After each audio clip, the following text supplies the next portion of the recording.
Okay, our next speaker, Aubree Jacobs. Holds a degree in art history, has worked for several art organizations, including the Arizona State University Art Museum and the Arizona Commission on Arts. She's currently a volunteer at the Firehouse Arts Center and is most interested in creating social good and enliven communities through the arts. Aubree's best friend is a blind Cocker Spaniel named Bootstrap Jones, a true gentleman. And while we're talking about Bootstrap, I just got a new pug puppy. Her name is Lola, and we found out after we got her that she was the demon seed. But anyway, at this time, let's put our hands together, give Aubree a really warm welcome, and here we go.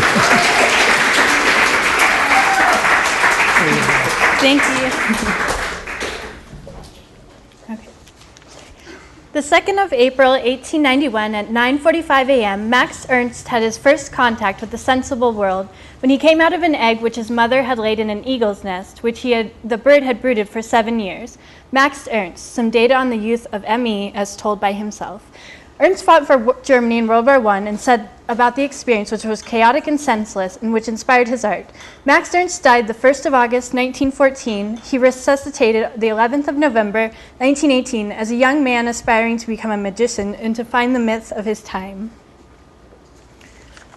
Ernst's first artistic creations coming out of World War I were considered Dada, a kind of anti-art movement that reacted and mimicked messy, illogical war times. Fruit of a long experience is an assemblage piece in which Ernst reconstructs a landscape out of pieces of rubble from the war.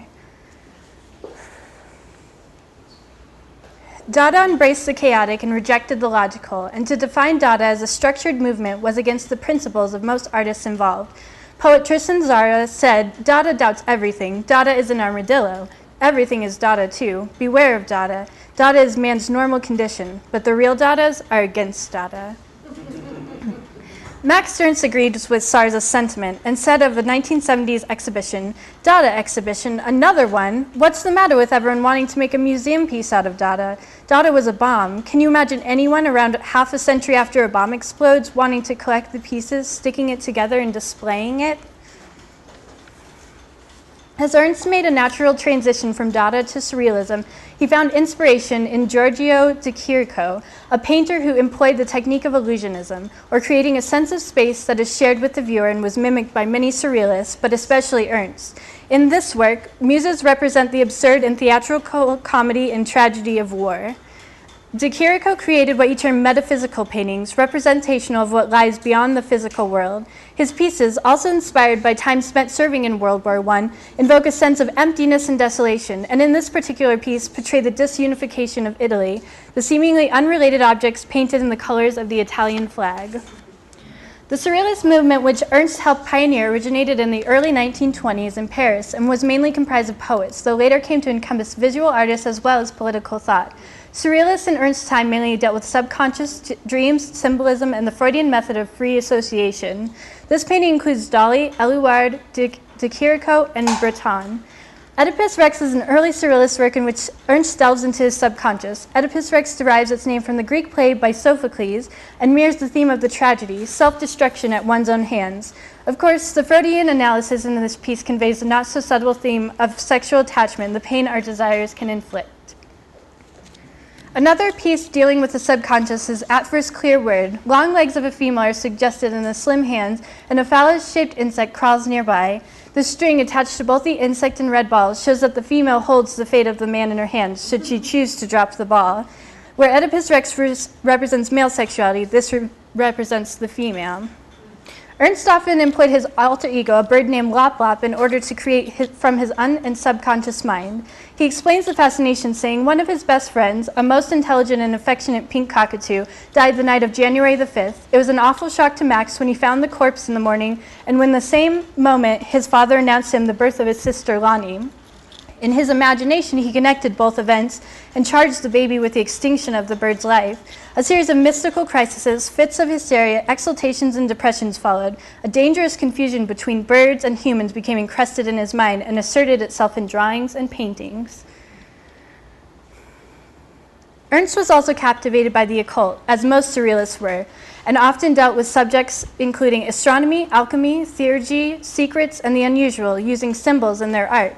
This piece turns parts of the human body into what Ernst views as their celestial body counterparts. Being raised in a strict Catholic household, which he rebelled against, Ernst often portrayed the church, Christianity, and its figures in an irreverent way. His strict religious upbringing manifested at times in a sacrilegious or mocking tone. His friends, Paul Eluard and Andre Breton, look on with little interest in the scene.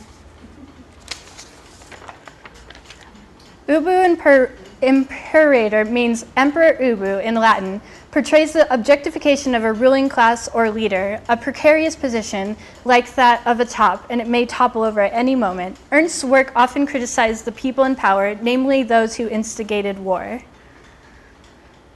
In my favorite work of Max Ernst, Saint Cecilia, the patron saint of music, is depicted.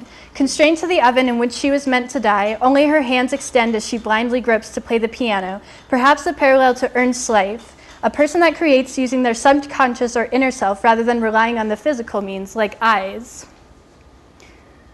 Lop Lop, Ernst's alter ego, makes an appearance, flying vertically in chase of something unattainable, a representation of rebirth from death. Cecilia's feet and vessel are very firmly weighted, perhaps representational of the burden our physical bodies and the trouble we have in letting go of our worldly desires. After escaping from the Gestapo in France during World War II, where he was seen as an undesirable foreigner, Ernst lived for a time in New York and helped to inspire the development of abstract expressionism and served as influence for painters like Jackson Pollock. He married his third wife, fellow surrealist Dorothea Tanning. Ernst and Tanning lived for a time in Sedona, Arizona, before moving back to France in the 1950s. Ernst continued his prolific career, which included sculpture and writing, which ultimately gained him wealth and notoriety during his lifetime. He died one day before his 85th birthday in 1976, a man who pioneered and swayed Dada, Surrealism, Abstract Expressionism, modern and contemporary art practices. And so his far-reaching influence is still felt, especially in his earnest devotion to creation from destruction and the horrors we face as humans. Painting is not for me either decorative amusement or plastic invention of felt reality. It must be every time invention, discovery, revelation. Max Ernst.